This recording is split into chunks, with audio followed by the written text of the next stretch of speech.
Assalamualaikum warahmatullahi wabarakatuh. Saya Aurel Salsabila, NIM A1C021179. Di sini saya akan menjelaskan tentang kebijakan dividen secara singkat. Dividen adalah laba yang diperoleh oleh perusahaan untuk dibagikan kepada pemegang saham. Sedangkan kebijakan dividen adalah kebijakan pendapatan yang harus diikuti dalam pembuatan keputusan dividen. Kebijakan dividen merupakan salah satu faktor penting yang harus diperhatikan oleh manajemen dalam mengelola perusahaan. Karena kebijakan dividen memiliki pengaruh signifikan terhadap banyak pihak, baik perusahaan yang dikelola itu sendiri maupun pihak lain seperti pemegang saham dan kreditur.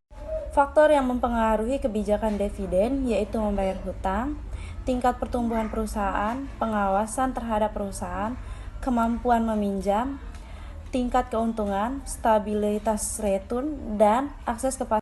Kebijakan dividen merupakan bagian yang tidak dapat dipisahkan dengan keputusan pendanaan perusahaan. Jadi, secara definisi, kebijakan dividen itu adalah keputusan apakah laba yang diperoleh perusahaan pada akhir tahun akan dibagi kepada pemegang saham dalam bentuk dividen atau akan ditahan untuk menambah modal guna pembiayaan investasi di masa yang akan datang. Macam-macam kebijakan dividen yaitu kebijakan dividen yang stabil, kebijakan dividen yang dengan penempatan jumlah dividen minimal ditambah jumlah ekstra tertentu, kebijakan dividen dengan penempatan dividen payout ratio yang konstan, dan kebijakan dividen yang stabil. Assalamualaikum warahmatullahi wabarakatuh. Perkenalkan, nama saya Bahilda Aulia dengan NIM A1C021185. Di sini saya akan menjelaskan tentang struktur modal. Struktur modal adalah perbandingan atau imbangan pendanaan jangka panjang perusahaan yang ditunjukkan oleh perbandingan hutang jangka panjang terhadap modal sendiri. Sumber dana dapat diperoleh dengan berbagai macam cara. Namun pada dasarnya ada dua sumber dana, yaitu dana yang berasal dari sumber asing atau eksternal perusahaan atau biasa disebut modal asing, dan dana yang berasal dari dalam perusahaan atau internal perusahaan. Dana yang berasal dari sumber asing dapat diperoleh melalui utang atau debt financing dan melalui pembelanjaan sendiri, yaitu dengan jalan penerbitan saham atau equity financing. Menurut Hanafi pada tahun 2012, teori mengenai struktur modal terdiri dari satu pendekatan tradisional, pendekatan Modigliani dan Miller, teori trade-off, modal miliar dengan pajak perusahaan dan personal, pecking order teori, dan teori asimetris atau informasi dan signaling. Faktor-faktor yang mempengaruhi struktur modal dalam penelitian ini dibagi menjadi dua, yaitu variabel makroekonomi seperti inflasi, suku bunga, nilai tukar US dollar terhadap rupiah, dan variabel mikroekonomi seperti ukuran perusahaan, likuiditas, profitabilitas, dan aset berwujud.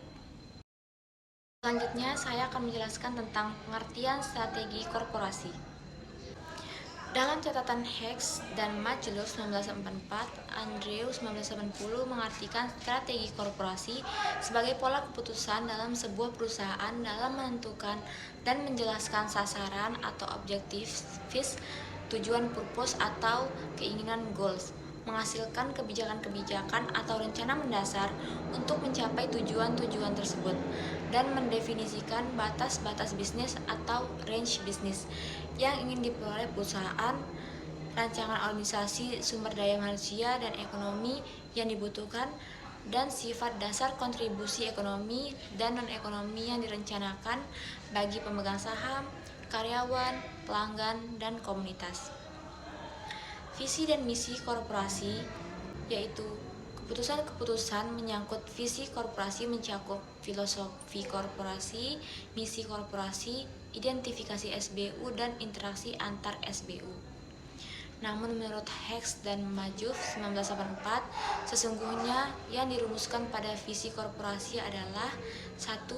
Pernyataan misi korporasi, 2. Identifikasi unit bisnis strategis atau strategic business unit disingkat SBU, termasuk interaksi dan saling berbagi sumber daya di antara SBU-SBU, dan artikulasi filosofi korporasi yang menunjukkan kebijakan dan budaya perusahaan.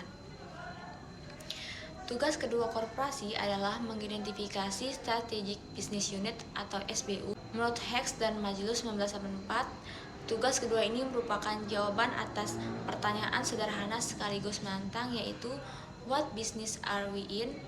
Kata bisnis dalam pernyataan tersebut secara konseptual disebut Strategic Business Unit atau SBU. Kettler dan Keller tahun 2006 memberi 3 karakteristik SBU.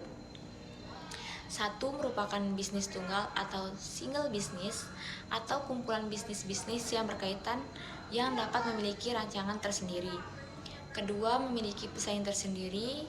Ketiga, memiliki manajemen tersendiri yang bertanggung jawab terhadap perencanaan strategik dan kinerja keuntungan dan yang mengontrol sebagian besar faktor-faktor yang mempengaruhi keuntungan.